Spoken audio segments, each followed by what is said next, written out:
오늘 성경의 말씀은 이사야 26장 1절에서 10절을 통해서 의인에게 평화를 제목으로 말씀을 전합니다. 예루살렘에는 히틀러에 의해서 학살당한 600만 유대인의 유품과 기록들이 보관하고 있는 야드 베심이란 유물관이 있습니다. 이 유물관의 출구 양옆의 벽에는 망각은 순환을 일으키고 기억은 구원이 된다라는 새겨진 글귀가 있습니다. 이 글귀를 여러 나라의 말로 새겨 놓음으로써 유대인들의 정말로 그 전쟁과 그 역사를 교훈하고 있는 것을 볼 수가 있습니다. 그들은 지난 2000년 동안 해교의 모스크로 변해버린 예루살렘 성전의 옆 돌담벽을 붙들고 통곡의 눈물을 흘리며 기도를 드려오고 있습니다.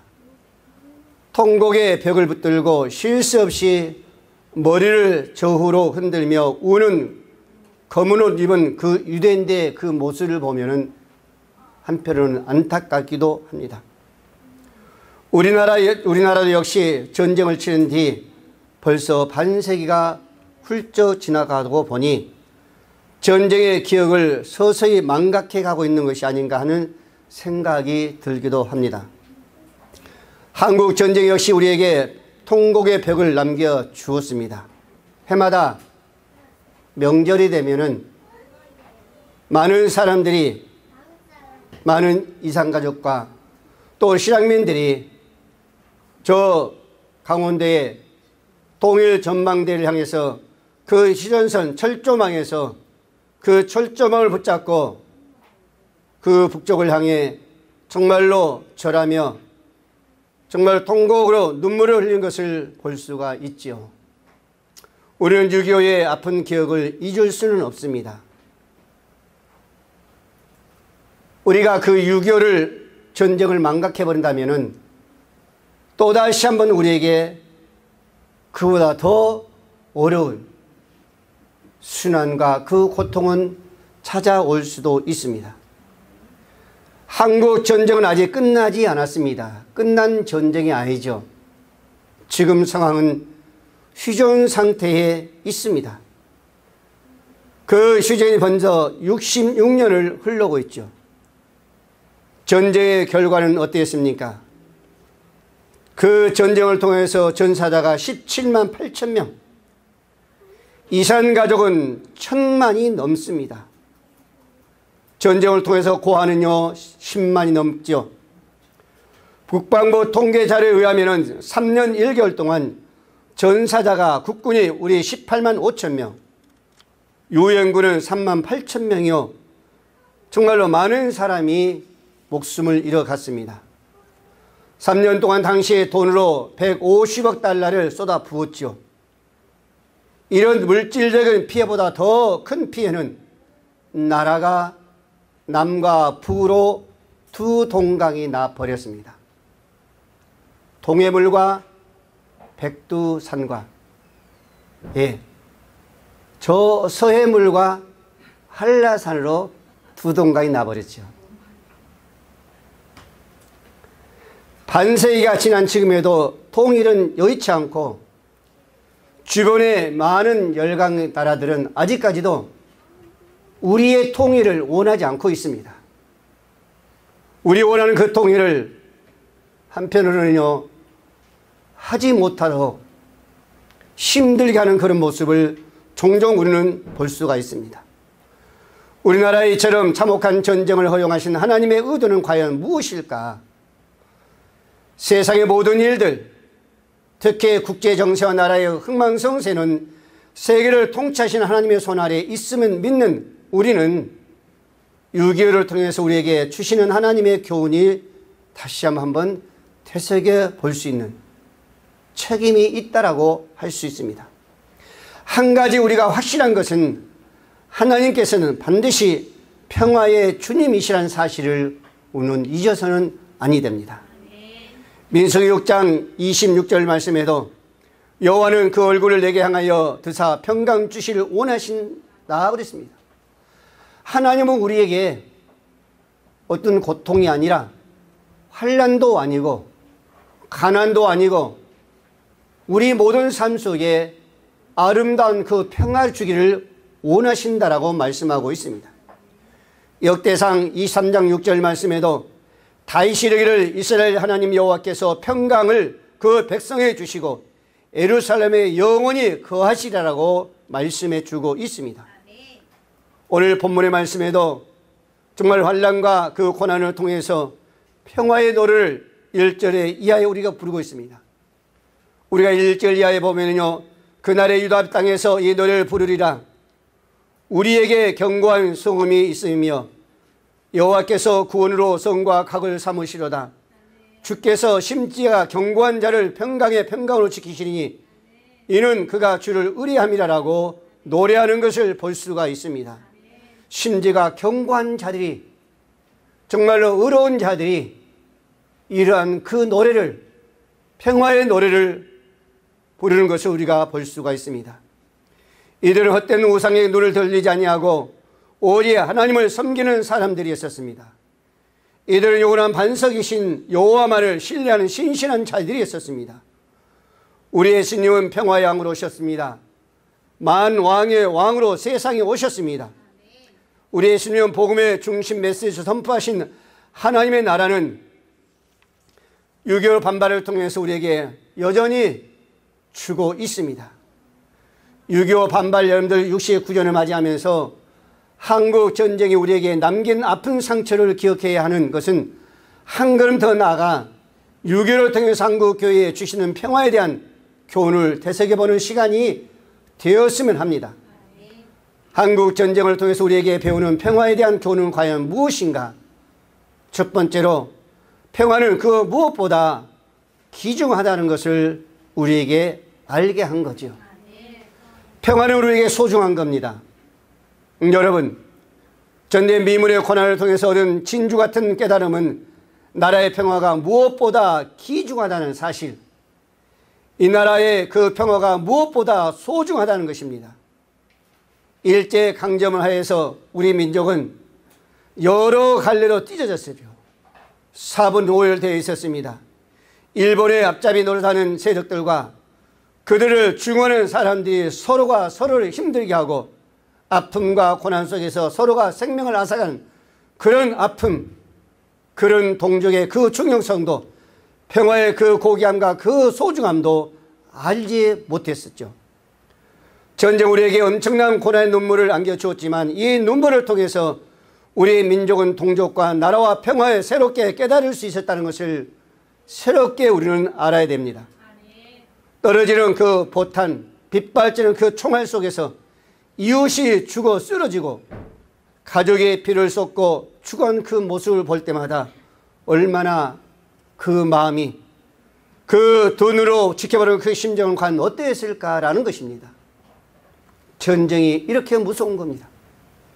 이 전쟁을 지금 우리가 이것을 망각해버린다면 앞으로는 이런 전쟁은 아닙니다.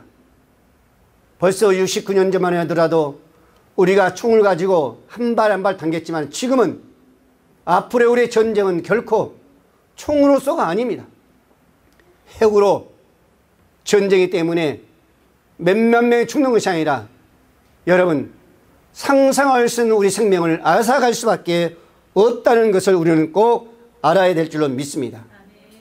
여러분, 그토록 열심히 있는 성도들이 조국을 위해서 기도해 왔는데도 왜 이런 참극이 일어났습니까? 라고 할 수도 있죠.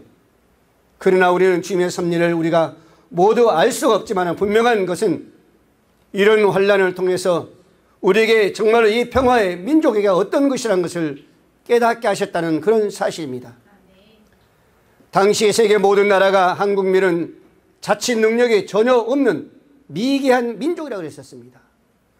6.25 전쟁이 끝나고 나니까 우리 주위의 모든 사람들이, 모든 그 백성들이, 모든 국가들이 전혀 자생으로는 불가능하다라고 그렇게 얘기했었습니다. 반드시 한반도를 신탁 통치해야 할 지역으로 생각해 왔습니다. 여러분, 유명한 신앙인의 고들은 이렇게 고백했습니다. 사진사가 당신의 사진을 만들기 위해서는 네거티브 필름이 필요하다. 이 세상에서 우리가 져야 할 십자가도 네거티브이다. 그리고 이를 통해서 천국의 면류관이 만들어진다. 현재의 고난과 슬픔이 앞으로 올 세상에서 영광과 영원한 상급을 형성해 주는 것이다 라고 말하고 있습니다. 인화하기에서 흑백 필름처럼 한국 재정은 그 고난과 환난의 그 자체에 있었습니다. 불가능했었습니다. 그러나 우리 민족은 이 맥혀진 필름을 통해서 평화와 소망의 사진을 뽑아낼 수 있었던 것을 하나님의 정말로 돕는 손길하여는 불가능한 거죠. 여러분, 오늘 우리의 사회는 어떻습니까? 전쟁이 끝나고 반세기가 훨씬 지났는데도 아직까지도 전쟁의 그 6.25 전의 상황을 치닫고 있고 있습니다. 여러분, 계층 간의 그 이하감, 세대 간의 충돌, 조짐이 위험 수위로 오르고 있습니다. 북쪽의 세력들의 적과 통일을 해서 광분하고 있는데도 불구하고 지금 우리의 지도층들을 보면은 정말로 어려움 속에 있습니다. 우리 믿는 성도들이 이 평화를 지키기 위해서 파수꾼으로서의 최선을 다해서 우리는 기도하며 적극적으로 노력해 가야 될 줄로 믿으시기를 바랍니다. 두 번째로 평화를 위해서 적극적으로 일해한다는 것입니다. 한국전쟁은 우리의 평화의 소중함을 일깨워주는 뿐만 아니라 이처럼 소중한 평화를 위해서 적극적으로 일해함을 우리에게 가르쳐 주었습니다. 평화는 저절로 오는 것이 아니라는 것입니다. 스스로 깨어 일하는 자를 통해서 주어지고 사라지는 그 열매란 것입니다. 마태복음 5장 9절 말씀에 화평케 하는 복이 있나니 저희가 하나님의 아들이라 일컬음을 받을 것이며, 또한 야고보서 3장 18절 말씀에도 화평케 하는 자는 화평으로 심어 의의 열매를 거둔다라고 말씀하고 있습니다. 여러분, 6.25가 끝난 후에 우리 민족상을 한번 보십시오. 경제를 한번 여러분 보십시오. 사회적으로 정치적으로 너무너무 힘들었었습니다. 정말로 우리가 그 어려운 가운데서 그대로 주저앉았더라면 오늘 저와 여러분들은 지금 위치에서 있을 수가 없는 거죠. 이런 삶을 우리는 살아갈 수가 없었습니다.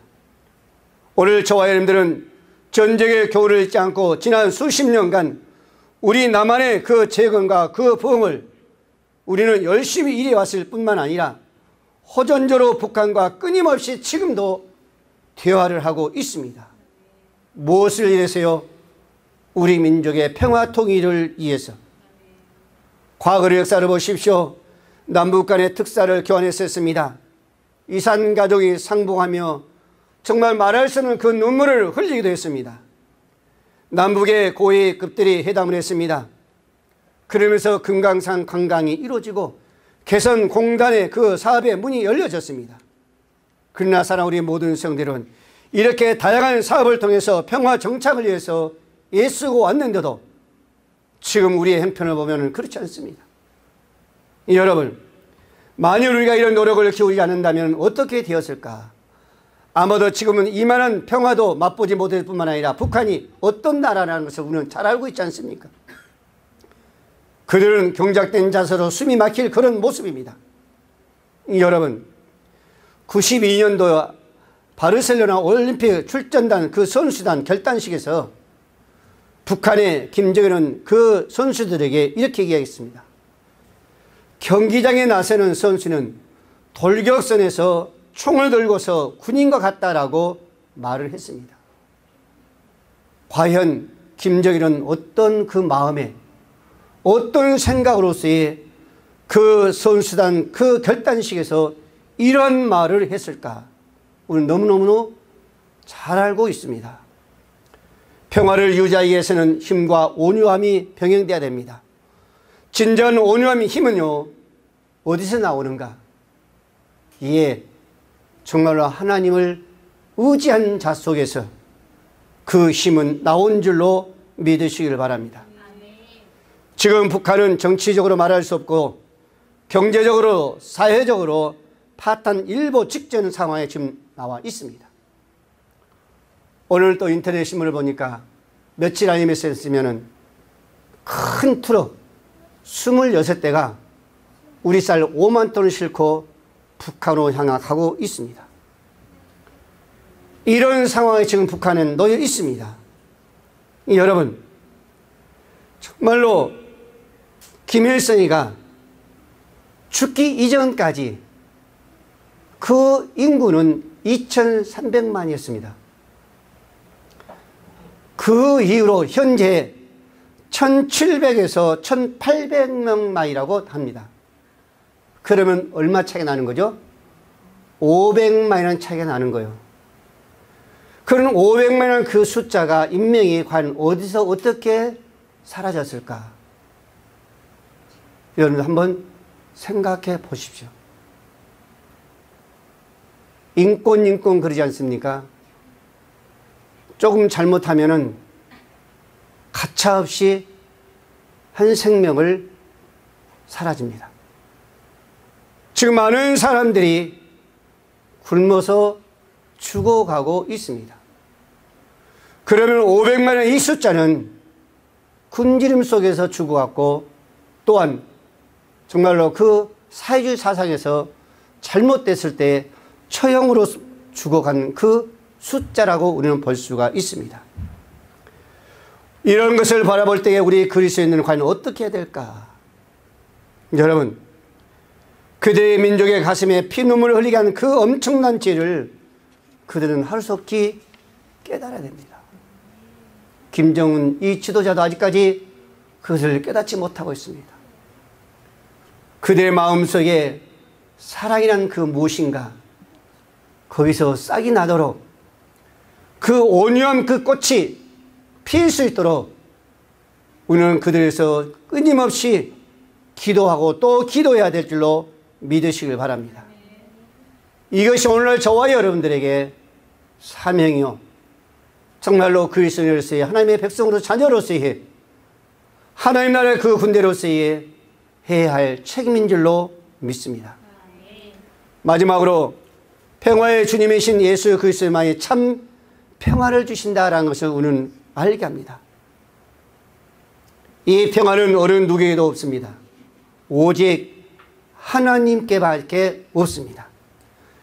6.25를 통해서 우리가 받은 최고의 선물은 민족적으로 개인적으로 평화의 통일을 주신 예수 그리스도를 만나는 관계 속에서 가장 큰 선물이었습니다. 전쟁 초기에 유엔군 여러분들, 프랑스, 미국, 벨기에, 캐나다, 태국, 뉴질랜드, 호주, 콜롬비아, 남아프리카 공화국, 터키, 그리스,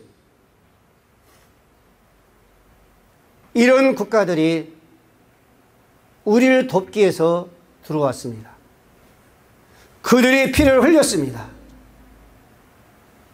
이것을 바라볼 때에 하나님의 도우심이 아니었다면 불가능한 거죠. 어떻게 이런 국가들이 우리를 도울 수가 있어요? 정말로 그 힘들 때 우리를 도왔던 이 나라들, 지금 현재 보면은요, 너무너무 힘듭니다.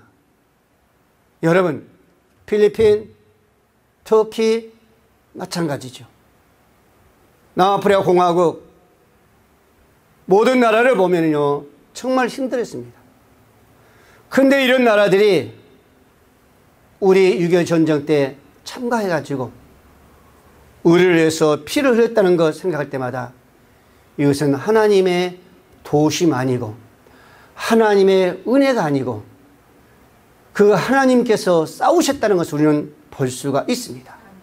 성경에 보면은 모세를 통해서 다윗왕을 통해서 이런 말을 하셨죠. 오직 전쟁은 누구에 있다? 하나님께 있다라는 것을 우리는 알 수가 있습니다. 오늘 전쟁이 끝나고 짧은 기간이었지만 1천만이 넘는 성도와 5만여의 교회, 그리고 2만 7천여 명의 선교사를 파송하고 있습니다. 앞으로 우리나라의 기독교의 그 역사상 2030년까지 10만 명을 선교사 파송할 그 목표를 가지고 기도하고 있다는 것입니다. 여러분, 로마서 3장 5절 3절 4절 말씀에 우리가 환난 중에서도 즐거워하나니 이는 환난은 인내를, 인내는 연단을, 연단은 소망을 이룬 줄 압니다 라고 말씀하고 있습니다. 사도 바울은 그렇습니다. 그런 환난 속에서, 그런 고난 속에서 우리가 참고 정말 연단 속에서 소망 가운데 우리는 여기까지 와 있습니다. 그런 가운데 지금 우리는 어때요? 어느 나라 못지않는 그런 삶 속에서 그런 평안을 누리며 우리는 살아가고 있다는 것입니다. 사랑하는 우리 모든 성도 여러분, 하나님은 우리 민족을 전쟁의 잿더미로부터 이처럼 놀라웠게 하나님은 세워주셨고 축복해 주셨습니다. 여러분, 전쟁이 끝나면서 선교사들이 인천항으로 들어왔습니다. 부산항으로 들어왔습니다. 그들은요, 복음 한마디 마다하지 못하고 거기서 죽음을 맞이한 순간은 그런 모습을 우리는 볼 수가 있습니다. 그러나 여러분, 우리는 6.25 겨울을 망각해서는 결코 아니 될 줄 믿습니다. 교회가 세속화되고 사회에 대해서 빛과 소금의 역할을 감당하지 못한다면 우리는 결코 앞으로는 더 어려운 그런 시기를 만날 수가 있었습니다. 1997년 12월에요. 22년 전이죠. 그때 우리에게 뭐가 다가왔어요? 우리는 알지 못한 IMF가 우리에 다가왔습니다. 여러분, 그 IMF를 통해서 수많은 기업들이 문을 닫아야 했고 수많은 사람들이 거리로 쫓겨 나가야 했습니다. 우리에서는 우리 한국교회를 물리적 전쟁이 아닌 IMF라는 그 경제 전쟁으로 연단하셨고 다시 한번 평화의 주님을 만나게 해주셨던 것이 바로 IMF라는 그 환난, 그 고난이 있었습니다. 이사야 48장 1절 10절 말씀에 그럽니다. 보라, 내가 너희를 연단하였으나 은처럼 하지 아니하고 너를 고난의 풀무에서 택하였노라라고 말씀하고 있습니다. 여러분, 오늘 26장 오늘 13절 15절 말씀해 보면요, 우리가 너무나 잘 알 수 있죠. 여호와 우리 하나님이셔 주의 다른 주들이 우리를 관하였다오니 우리는 주만 의지하고 주의 이름을 부르리라. 그들은 죽었은즉 다시 살지 못하겠고 사망하였은즉 일어나지 못할 것이니 이는 주께서 벌하여 그들을 멸하사 그들의 모든 기억을 없이 하셨나이다 라고 말씀하고 있습니다. 우리 15절 다시 한번 읽어볼까요? 함께 읽어봅니다. 여호와여 주께서 이 나라를 더 크게 하셨고 이 나라를 더 크게 하셨나이다. 스스로 영광을 엎으시고 이 땅의 모든 경제를 확장하셨나이다 라고 말씀해 주고 있습니다. 여러분, 고난과 환난을 통해서 정말 우리가 주 앞에 간검에 기도할 때마다 우리 하나님은 이 나라를 더 크게 하셨습니다. 모든 경제를 확장하셨습니다. 높이셨습니다. 그러면 세계적으로 이제는요, 정말로 뒤지지 않은 그런 민족으로, 그런 나라로 하나님께 세우시고 높이시고 축복한 줄로 믿으시기를 바랍니다. 여러분, 우리 민족의 희망은 한국 교회에 있습니다. 예, 어느 기업에 있는 것이 아니라 우리나라의 희망은 교회에 있습니다. 왜요? 그 교회의 주이신 바로 하나님의 능력의 손으로 붙잡고 있기 때문에 바로 교회에 있다는 겁니다. 그분은 평화의 왕이시오 만왕의 왕으로서의 우리를 붙잡고 계시고 이 나라의 민족을 안고 있는 줄로 믿으시기를 바랍니다. 우리는 69년 전 붉은 피로 강토를 물들이고 숱한 목숨들이 꽃잎처럼 떨어져서 그 유교를 절대 망각해서는 안 된다는 것을 우리는 다시 한번 기억해야 합니다. 오늘의 평화를 감사하되 항상 유비무환 늘 준비할 수 있는, 준비하면서 우리는 어때요? 견지해야 됩니다. 우리 학생들 여기 앉아있지만은 준비하지 않은 시험은요 두렵지요. 한편으로 떨리지요. 불안하지요. 그러나 내가 준비한 만큼 어떤 어려움이 와도 어떤 시험이 어떤 문제가 나도 거기에 두려운 것은 결코 있을 수가 없습니다. 여러분, 우리 민족도 마찬가지입니다. 평화의 통일 물론 좋은 거죠. 말로만 할 것이 아니라 준비해가며 우리는요 가야 될 줄로 믿으시길 바랍니다. 평화는 그 무엇보다도 바꿀 수 없는 소중한 겁니다. 어떤 것과도 비교할 수 없는 정말 가치 있는 거예요. 말할 수 없는 정말 귀한 것입니다. 지금 사회국가를 보십시오. 중국이나 러시아, 여러분들 한번 보세요. 저 북한은 말할 것도 없지요. 우리가 기도할 때에 모두가 평화의 이중주가 이 남북한에 울려 퍼질 줄로 믿으시길 바랍니다. 오늘 저와 여러분 정말로 간절한 마음으로 기도하면서 그 소망하는 그 평화의 통일이 오늘 우리에게 다가오기를 기대하고 또 기대해야 될 줄로 믿으시길 바랍니다. 결코 우리 이 전쟁의 환란은 망각해서는 아니 되고 늘 깨어 준비하면서 더 이상은 어떤 우리가 어려움이 와도 고통이 와도 전쟁만큼은 우리 앞에 있어서는 아니 된다는 것을 생각하시면서 끝까지 하나님을 의지하고 그 주님을 바라보면서 기도할 수 있는 오늘 저와 여러분들이 되시기를 주의 이름으로 축복을 드립니다. 기도합니다. 고마우신 우리 아버지 하나님, 은혜를 감사합니다.